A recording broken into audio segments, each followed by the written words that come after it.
House of the Dragon Reaction Episode 4. It's a sad day at the sex party as the Targaryen's family drama continues to make everyone miserable. Nobody is happy with what they've got in this week's House of the Dragon. A parade of royal malcontents complain about their lot in life with, relatively speaking, very little reason. There's no action, just a few boots in the kidney, and on a Westerosi scale, that barely registers as violence at all.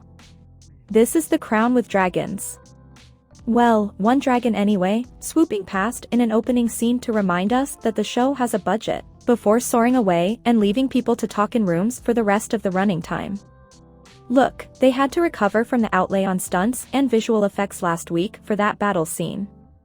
Time to get back to politicking and worrying about women's private parts for yet another episode. That's not a joke, we're again dwelling on women and reproduction, specifically Rhaenyra, Millie Alcock, this time, since Alicent, Emily Carey, is having a break between pregnancies.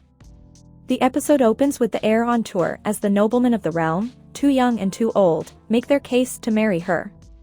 Rhaenyra struggles to maintain any level of decorum while listening to their suits, a bachelorette with no roses to give.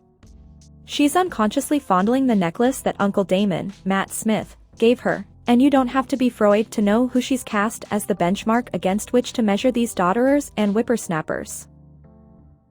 When Daemon returns, all swagger and with a fancy new haircut, it's clear that these two, who, again, are uncle and niece, have the hots for each other.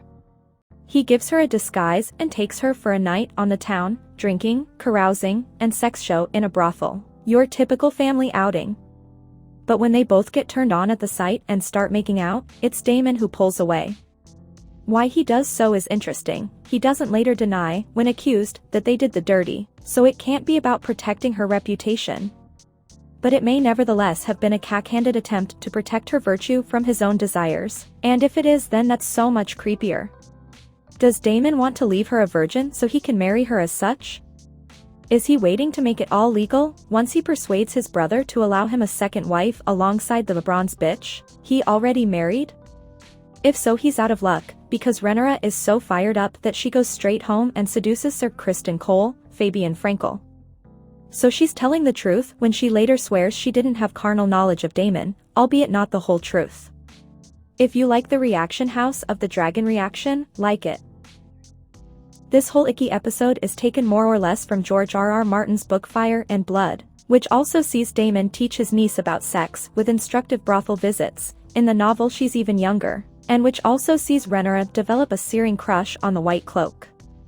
There's a theme running through this episode about sexual freedom, with Daemon promising that Rhaenyra can do what she likes once she's married, which he does with the blithe self-assurance of a man who's absolutely sure no rules really apply to him.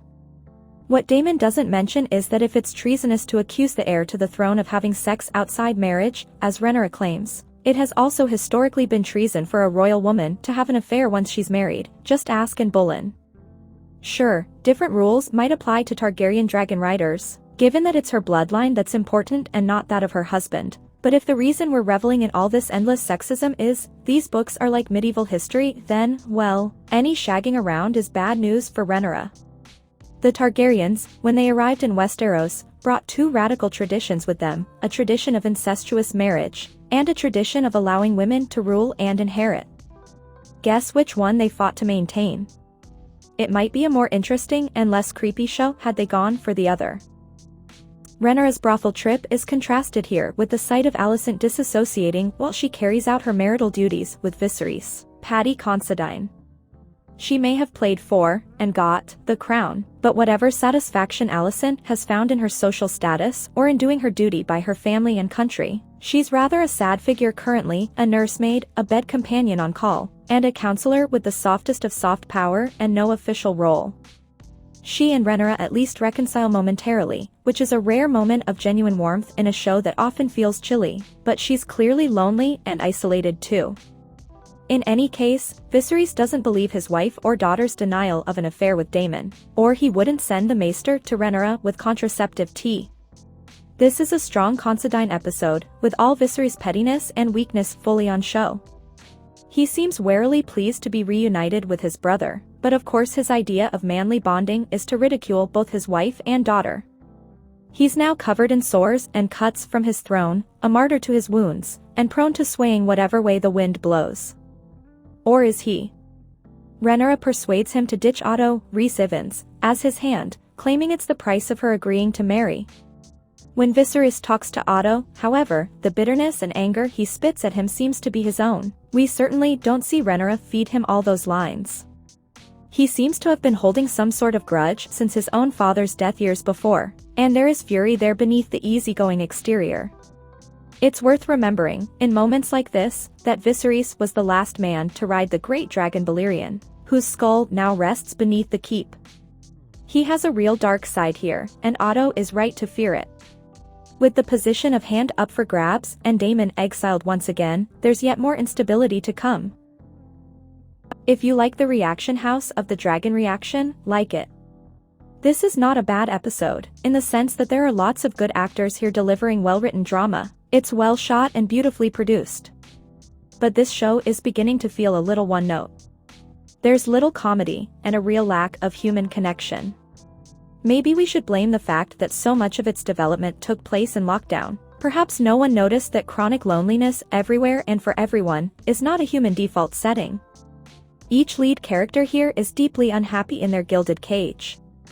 Viserys wants peace and quiet, Rhaenyra wants freedom, Daemon wants Rhaenyra, it seems, Alicent wants a little respect. No one's enjoying themselves right now, even at the sex party.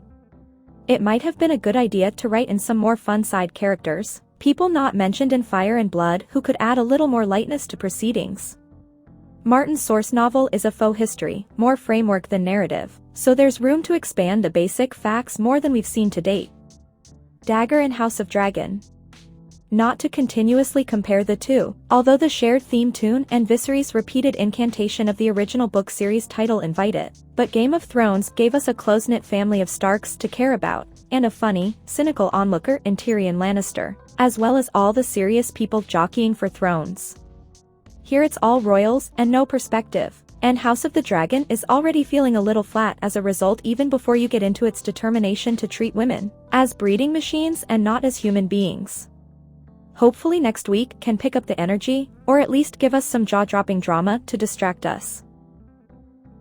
Thanks for watching. Subscribe to see more House of the Dragon reaction, thanks.